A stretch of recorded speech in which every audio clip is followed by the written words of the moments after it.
Un saludo a todos ustedes. Hoy quiero compartirles la historia de nuestro ministerio a través de este video en el cual se recapitula los distintos procesos que hemos tenido para llegar hasta este momento. Esta historia primeramente la dedico a nuestro Señor Jesucristo, pero también a todos aquellos que iniciaron conmigo en este proceso, aquellos que tuvieron que partir también, porque en toda historia hay unos que quedan, otros parten, aquellos que se integraron y son parte hoy del ministerio. Así que para todos ustedes es esta historia. ¿Qué le parece? Veámosla juntos porque va a ser muy emocionante.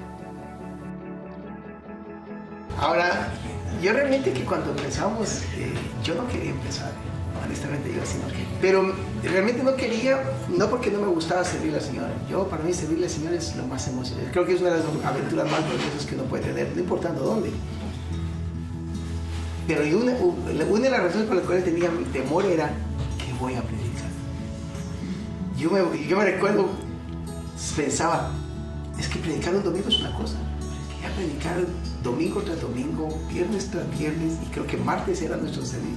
No, yo decía, no, yo sufría con eso, era una cosa increíble, ¿no? Cuando me preguntaban qué vamos a ver, que iniciamos una obra, yo decía, no, ¿qué va a ser? Es demasiada responsabilidad. Y no era tanto el hecho de pastorear, porque realmente tampoco no sabía lo que era pastorear, pero a mí la responsabilidad de predicar sí realmente era una de las cosas que me golpeaba, por la cual, como usted me decía, o cuando decía de que la pregunta era, empezamos, y yo decía, no, era por eso. Antes de ir al garage, las primeras dos familias que nos reunimos fueron ustedes, nosotros, para tomar una decisión. Y me recuerdo que hace 25 años me dice, bueno, es que tú me apoyas, es que tú vas a estar conmigo. Esa fue la primera reunión que tuvimos las dos parejas.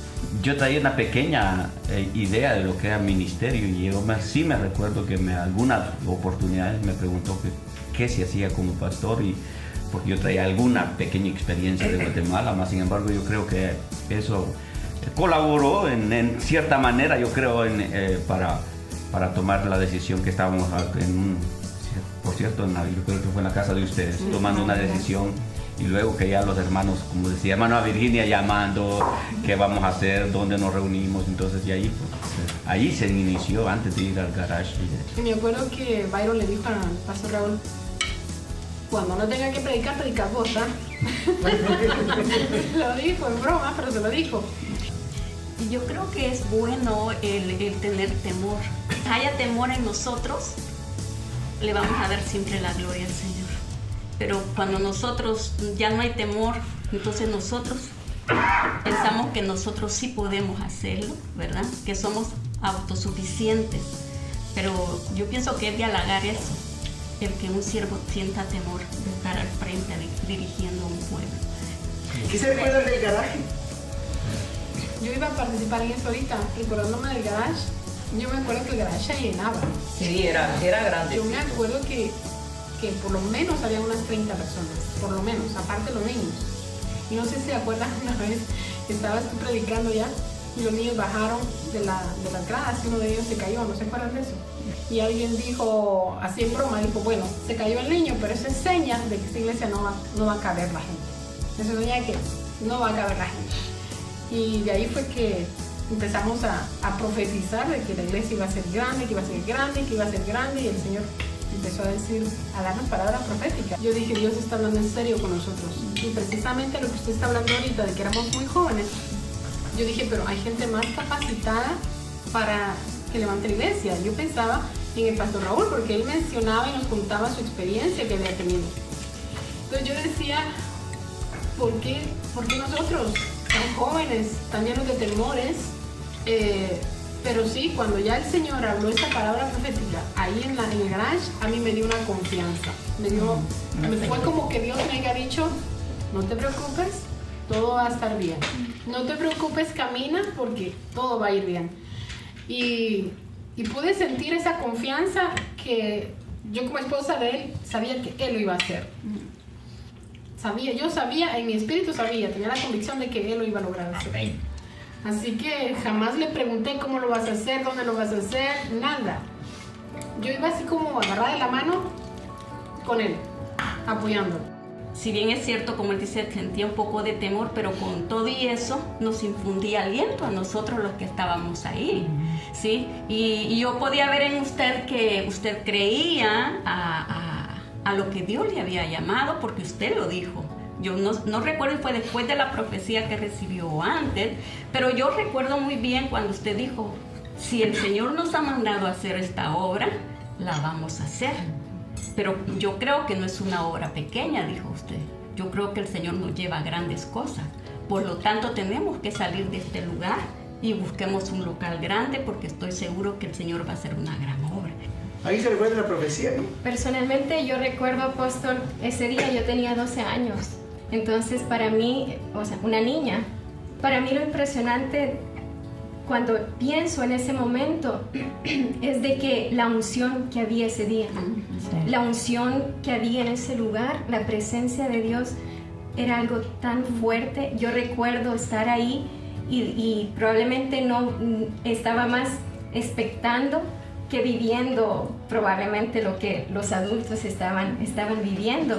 Y la palabra profética, lo que recuerdo es de que decía que iba a ser un pueblo que iba a llevar restauración a las vidas. Hubo otra palabra que se le dio en el garage, y es una palabra que al tiempo usted la confirmó, de Josué 1:9, donde el Señor le decía, mira, que te mando que te esfuerces.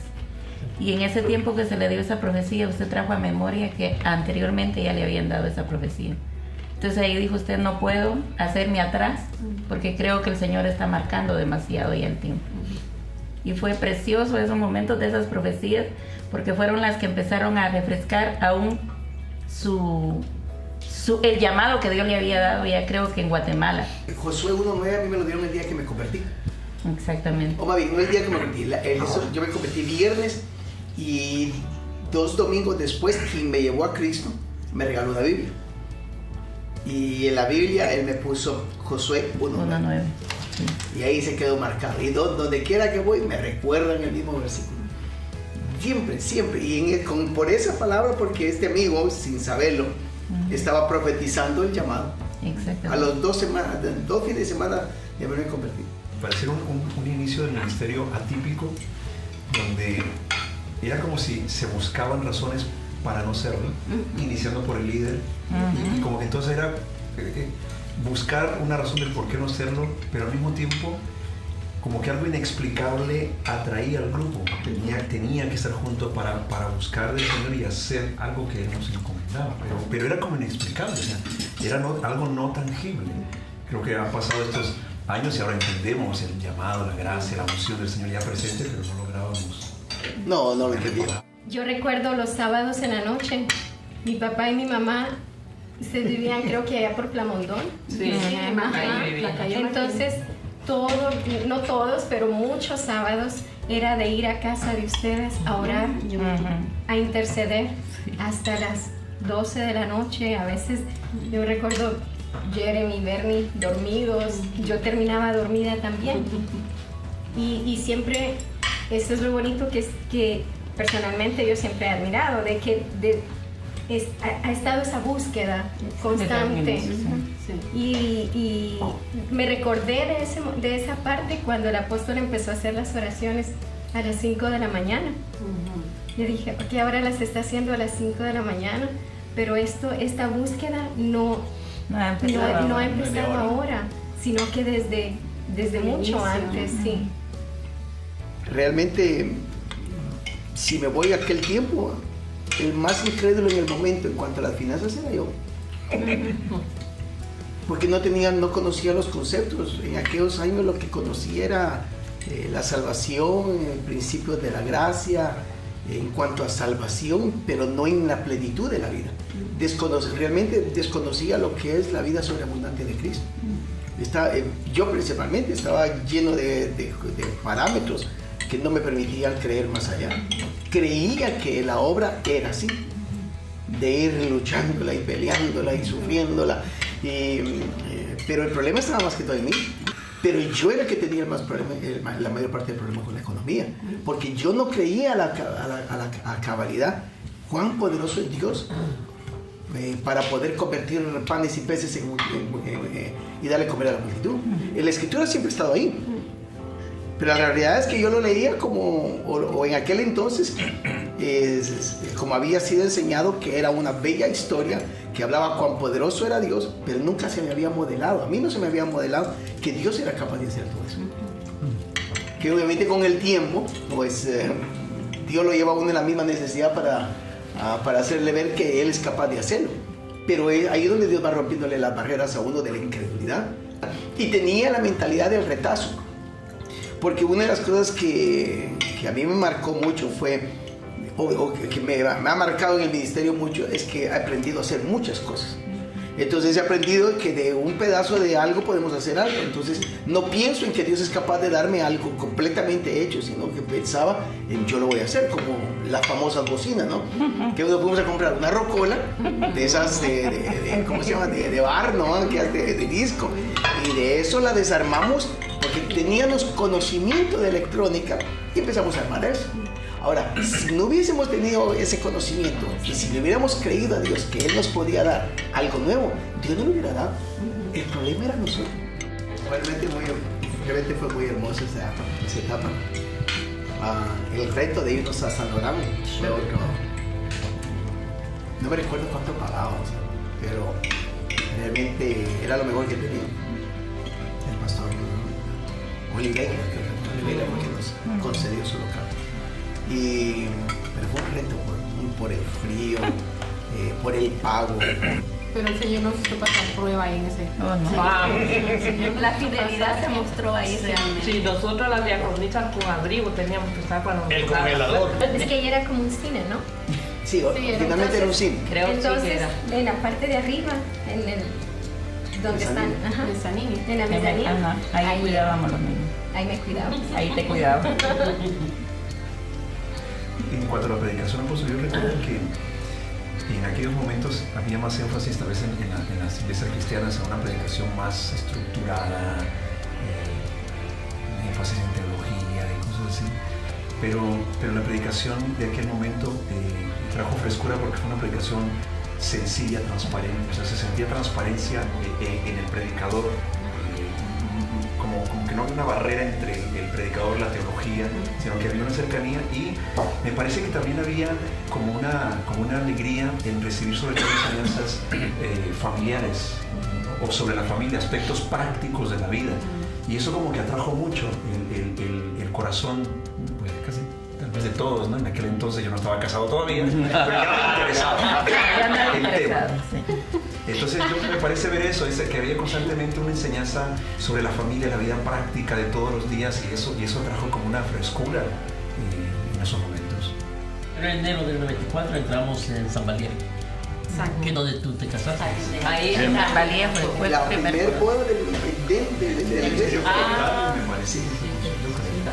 Pero lo que yo recuerdo de ahí de ese lugar era que nos reuníamos y íbamos por bancas, sí, clamándole al Orando, Señor, orando, ¿verdad? orando, como si estaban las sí, personas ahí. Fueron momentos bien diferentes a todos los otros dos lugares que ya habíamos estado, ¿no? Como que en cada lugar que llegábamos se marcaba una época, una etapa totalmente diferente. Ese día llegó George, me recuerdo, y a él lo habían invitado a la iglesia de haitianos que nos rentaba a nosotros, porque para ahí habíamos adquirido el compromiso del tiempo completo de local. Bueno, incluso me recuerdo la predicación de ese día. Y fue interesante porque George llegó, él se equivocó en esa equivocación de Dios, porque él tenía que llegar en el culto de la tarde de los haitianos. Y cuando él llegó, se sentó, el grandote el hombre se sentó, y nadie me tradujo. Yo estaba atrás. Benjamín estaba de diácono, nadie me tradujo y se sentó, oyó todo el mensaje.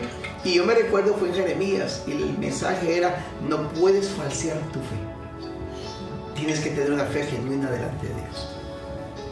Me recuerdo bien. Y nadie, pero a mí lo que me sorprendió es que yo lo vi a él, se sentó, nadie le tradujo, y de repente cuando yo hice el llamado y nada pasaba, porque realmente nada pasaba, George dijo, le fue con Benjamín, o Benjamín vino a mí y me dijo: Dice el hermano que se leía 3 minutos. Yo como ni lo conocía, yo dije, ¿este tipo quién es? No. Entonces, yo hice una oración breve, Señor, no sé si hacerlo, pero sí estudio que se haga. Y sentí paz. Entonces le dije, amiga, dígale qué pasa. Y él agarró el micrófono y empezó. O sea, que usted no lo conocía. Yo no lo conocía a él. Okay. Yo no lo conocía a él. Él era una persona que nunca la habíamos visto. Pero él agarró el micrófono y empezó a predicar el mensaje que yo había dicho. Wow. Y él no hablaba en español, ¿no? Cuando él terminó, él dijo, y todos deberían de estar aquí postrados, arrepintiéndose delante de Dios. Y me dio el micrófono. Toda la gente se vio. Dios lo usó a George para hacer un cambio espiritual en la iglesia. Recordemos que en aquellos tiempos la presión espiritual que vivíamos era bien fuerte. Los cultos eran depresivos, habían tantas situaciones, no alcanzábamos a llegar a la adoración. De que, por cierto, aquellos cánticos de adoración eran perfectos. Por misericordia llegaban al cielo. No, porque eran cantos de adoración lisos. Bueno, algunos eran de lamento. Pero recuérdense que ahí ya el pastor Lionel ya era el director de alabanza. Para ese entonces fue ya cuando empezamos. ¿Verdad? El cambio. Ahí en Cebarí todavía tocaba el pastor Raúl. Sí, yo era baterista. Mi papá también, el hermano Silverio. Todos ellos estaban. Entonces de repente fue que ya Cecil Cuellar. Prácticamente en agosto del 94.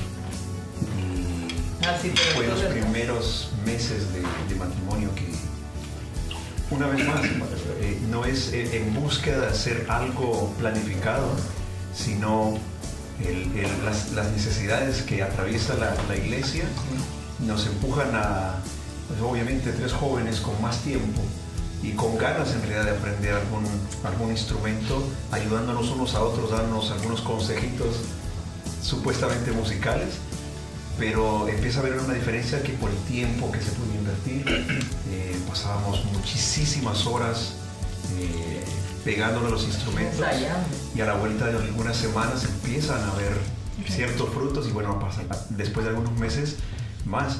Entonces es cuando yo empiezo a tocar por primera vez la guitarra, le transmito lo poco que sabía a mi esposa del bajo y Edgar Quintanilla empieza a aprender la batería. Entonces lo gracioso es que 3 aprendices en realidad, pero con el tiempo que podíamos disponer para practicar, entonces se empieza a desarrollar. Ahora en San Valía fue donde se empezó a donde Dios me inquietó a sacar a la gente del bienestar social, de las ayudas, del hotel, porque me empecé a dar cuenta, empecé a tener conciencia del sistema de la sociedad quebequense, el hecho de que aquí uno no es nada si uno no tiene un crédito. Pues confrontó mucho esa parte porque sí habían como inmigrantes, muchas familias en el bienestar, pero también porque creo que se veía como la bendición que se recibía de estar en esta tierra, ¿no? Entonces, si el bienestar es una bendición, es un bien que me está dando, y ser confrontado a que no lo veas como bendición, al contrario, míralo como lo que te está limitando, tú viniste para más. Entonces siempre era un desafío hacia algo pues imposible en el momento que se vivía como familias, teniendo una generación que se va abriendo camino, los niños pequeños, y siendo desafiados a cosas más grandes todavía. Sí, creo que hacía algo en el interior del pueblo, de las familias de la iglesia, que tenía que ver con más que el dinero. Era la visión de Dios que estaba ampliándose también adentro, y obviamente para que la visión de Dios se lleve a cabo, pues los recursos son necesarios. Y nos estaba Dios ampliando a todos. Porque también estaba marcando, yo no era en ese momento un adulto responsable de un hogar como tal, pero por lo menos a los jóvenes en ese momento nos estaban marcando también de cambio de mentalidad, porque si veíamos en los adultos que el bienestar era una bendición y lo tomábamos nosotros también, ya estaba comprometida la siguiente generación. Pero entonces se cambia la generación de los adultos, de que creyeran que Dios nos había traído para cosas mayores, y nosotros los jóvenes, en no conformarnos, sino aprovechar las oportunidades que si nuestros padres habían sufrido por llegar hasta allí, entonces teníamos una responsabilidad de ir más lejos. Entonces creo que todos éramos desafiados en ese momento y que el bienestar era el punto central, pero era más, abarcaba toda nuestra vida. Porque usted se había entregado a tiempo completo a la obra y bueno, ¿y quién los iba a sostener a ustedes? Y yo recuerdo muy bien que el salario primero que se le dio a usted fue de $500 al mes y con eso vivieron algún tiempo. Bastante. Entonces, por eso yo digo, hermano, usted cree que era incrédulo, pero no, porque no cualquiera hubiera aceptado. Y con pequeños. Y en esa etapa, ahorita que menciona eso, en esa etapa llegaron mis hijos de la escuela y llegaron y entraron pidiéndome manzana. Digo, no hay, mi amor, no hay manzana. Mamá, quiero un yogur. No hay yogur, mi amor. Quiero un banano. Tampoco había banano. Y yo me acuerdo que estaba preparando frijolitos negros con arroz para la cena. Y por supuesto, como mamá se me quebrantó el corazón de ver que no había lo que mis hijos me estaban pidiendo. Y me volteé, y cuando ellos se fueron de la cocina, me volteé al refrigerador y le dije, Señor, tenemos mucho deseo de servirte y de trabajar para ti, pero que mis hijos no mendiguen pan. Señor, que hoy se marque que mis hijos no van a mendigar pan. Y me acuerdo que esa noche llegó Byron con una canasta. Era una canasta, no era una caja ni una bolsa, era una canasta. Con plátanos, con bananos, con yogur, con manzana. ¿Y saben quién la mandó? Mi esposa, hermano marroquí. Y yo digo, Señor, esto fue lo que mis hijos pidieron y esto es lo que me estás entregando hoy en la noche. Yo dije, esta es la confirmación de que Dios nunca nos va a abandonar financieramente. Y la verdad que marcó en mi vida la fe y la confianza de que Dios iba a estar ahí. Que no había para un pan, pero sí iba a haber. Literalmente sí estaba la bendición de Dios. Y fue algo precioso eso. Me acuerdo tanto y le digo a su esposa por eso. Fue un vaso que el Señor se dejó usar para bendecirnos y ser algo profético. Sí. Algo profético, no solo en nuestra casa, sino que en la familia y el ministerio. Yo me acuerdo de otra cosa. Yo en el tiempo era el tesorero. Me recuerdo cuando el apóstol me dijo, un mes no voy a recibir pago. Me recuerdo que yo le decía el cheque, se lo daba a él lo firmaba y me lo daba de regreso. Fue un mes completo que usted me lo daba. Me acuerdo. Porque no había, ¿ah? Yo no sé cómo hacíamos, porque si me pongo a pensar que de salario recibías 500 o 600, que fue lo que me acuerdo que recibías, nunca recibimos alocaciones. Y me pongo a pensar cómo hacíamos para pagar la renta, para pagar el auto, la gasolina, la comida, yo no me acuerdo cómo era que hacíamos para eso, pero nunca nos hizo falta, Byron. Fue algo puntual también con la experiencia que tuvo mi esposo. ¿Se acuerdan cuando estuvimos en el bienestar social? Que estuvimos, ¿qué amor? Un mes, 2 meses, 3 meses, no me acuerdo cuánto. Sí. Y le pidieron el reporte de qué era lo que hacía. Y él dice, pues bien contento. Le fue a decir al servicio social que le estaba abriendo una iglesia y que estaba muy contento. Le preguntaban qué era lo que iba a hacer ahí. Y él les contó, ¿no? Lo que íbamos a hacer, trabajar con los jóvenes, con matrimonios y conferencias y todo eso. Y le dice la señora a mi esposo, ¿y usted cree que una iglesia le va a dar de comer a usted y a su familia? Así yo siento que como que el bienestar social le retó la fe a mi esposo. Pues ahí firmó y dijo, no lo quiero más, aquí se acabó. Y yo siento que a partir de ahí fue donde él dijo, aquí el Señor tiene que honrar la fe y así ha sido hasta ahora.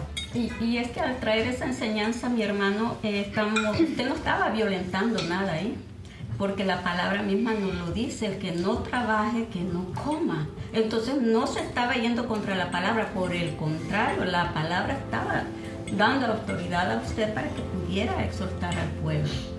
Así que yo por eso me alegré. No sé si se acuerda del grito que es.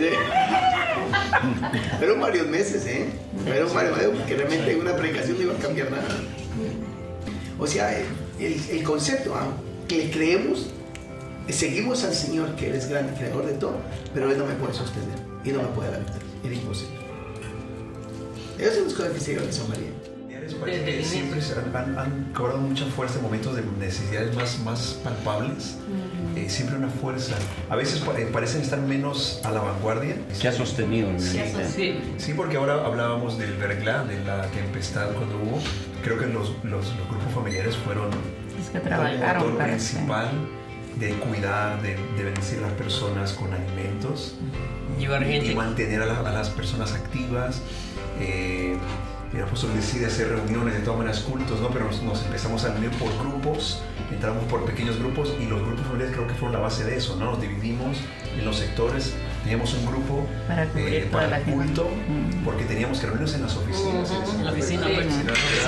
Era un desafío impresionante porque entrábamos un pequeño grupo de personas, terminaba el culto, y entraba otro, salía, entraba otro, y todo basado en el trabajo de los grupos. Esa época fue yo creo que la más marcante del ministerio, porque ahí nos dimos cuenta que éramos capaces de hacer cosas grandes para el Señor y que nada nos podía detener. Me recuerdo uno de los mensajes, en este caso del apóstol, de que no nos podía detener nada, ni el verglas, ni nada. En estos tiempos a veces la gente se queda por cosas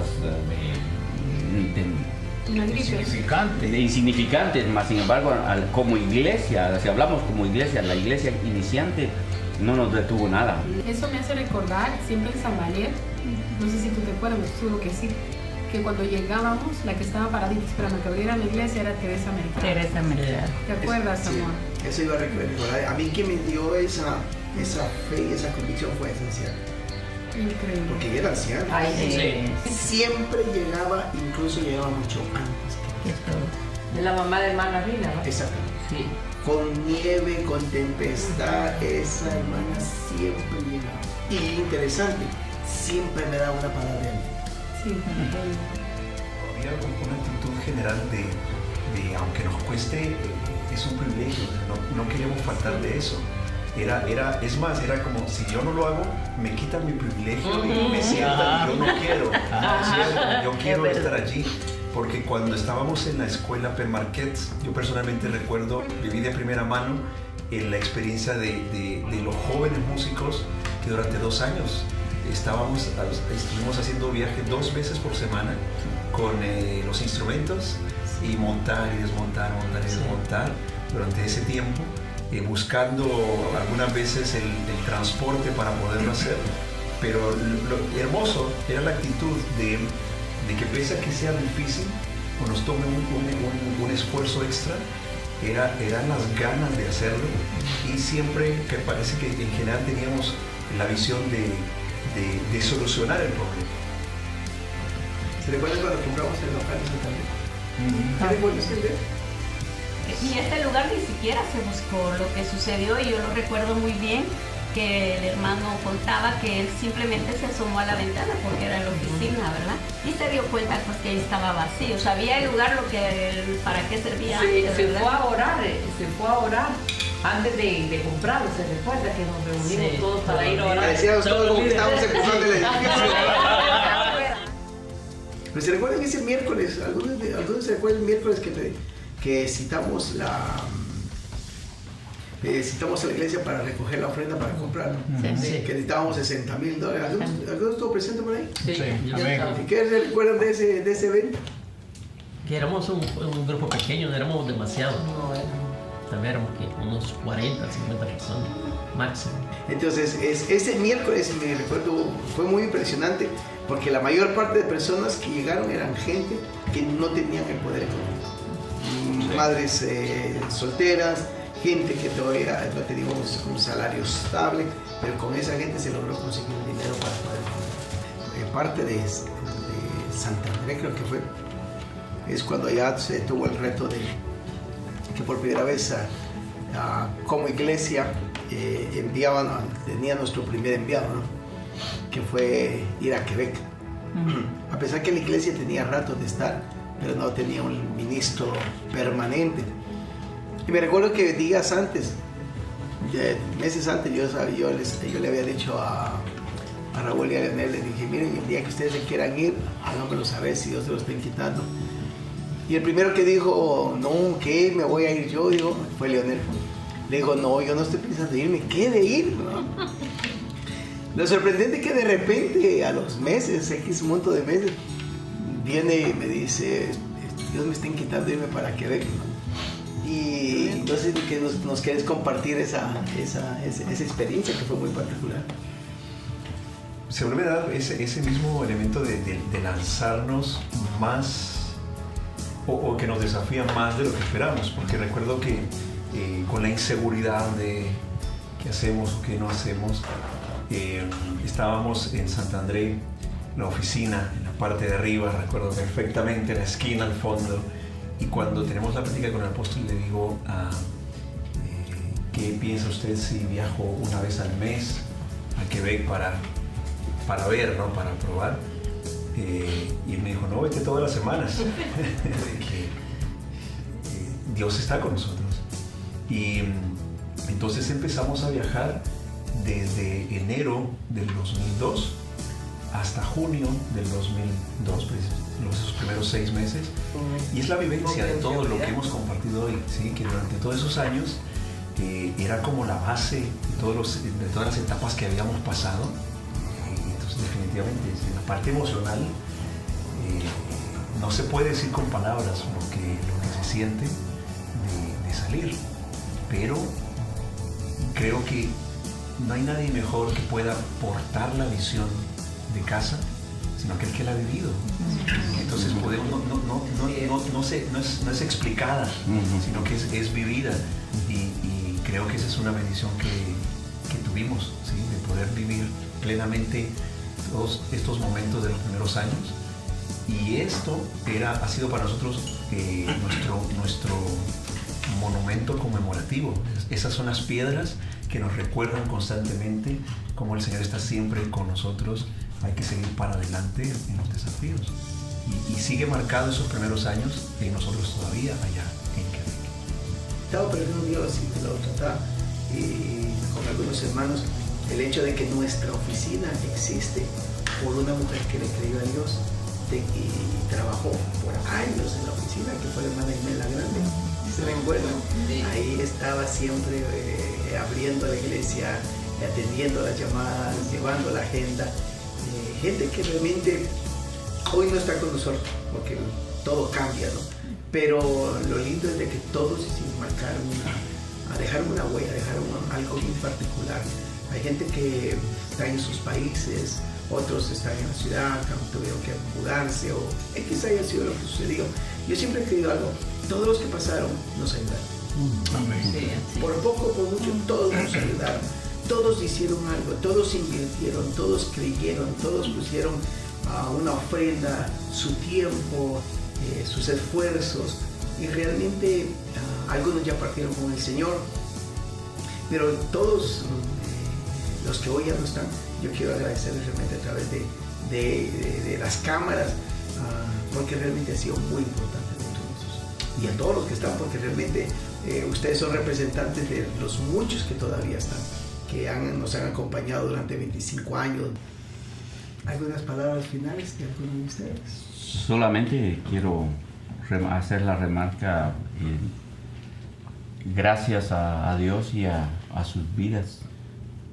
Como apóstol, profeta, gracias por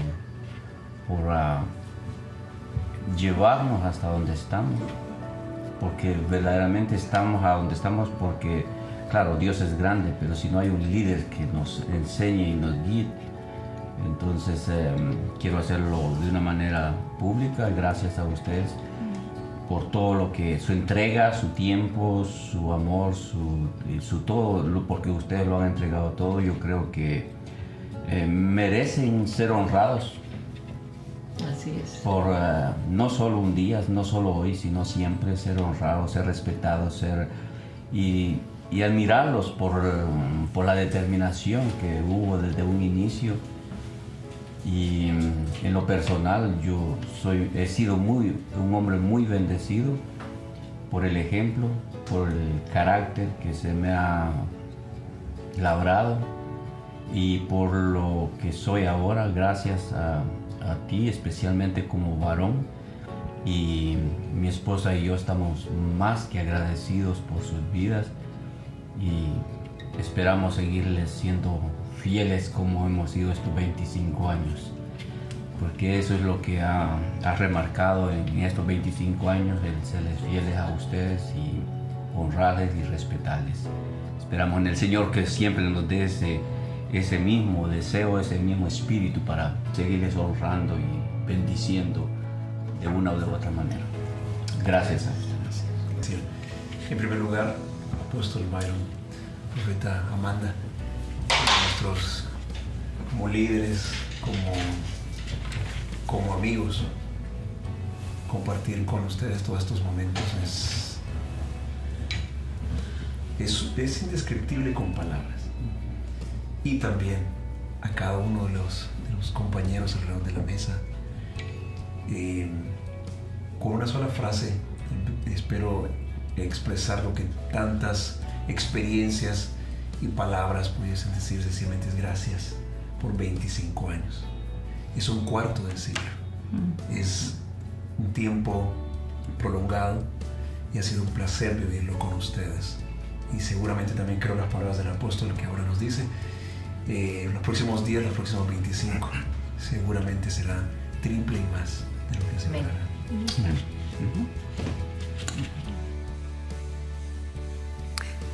Ciertamente se ha dado cuenta que ha sido emocionante nuestra historia. Estos 25 años marcan tantos detalles, los cuales, como ustedes los han oído, nos ha hecho crecer y llegar hoy a la confianza que con el Señor todo lo podemos hacer. Con Cristo todo es posible. Y es una de las realidades que hoy tenemos, porque nuestro último paso, el cual no lo mencionamos, ha sido la adquisición de una catedral en el centro de la ciudad de Montreal. Esto ha sido el esfuerzo de un pueblo que ha creído, un pueblo que ha invertido, un pueblo que ha amado, un pueblo que se ha entregado. Y quiero agradecerle al Señor, pero a todos ustedes que han sido parte de esta tremenda y gloriosa historia. Así que, mis amados, 25 años han sido gloriosos. Lo que nos depara aún será más grande, porque los inicios han sido nuestros primeros pasos. Hoy hemos aprendido a caminar y sé que en el Señor aprenderemos a correr también, y grandes cosas Dios nos hará. Los amo, los bendigo, y no se olviden, aquí en la ciudad de Montreal, donde quiero que usted vea este video, en la ciudad de Montreal hay un pueblo que le cree a Dios y estamos viviendo cosas hermosas y gloriosas para la gloria de nuestro Señor Jesucristo.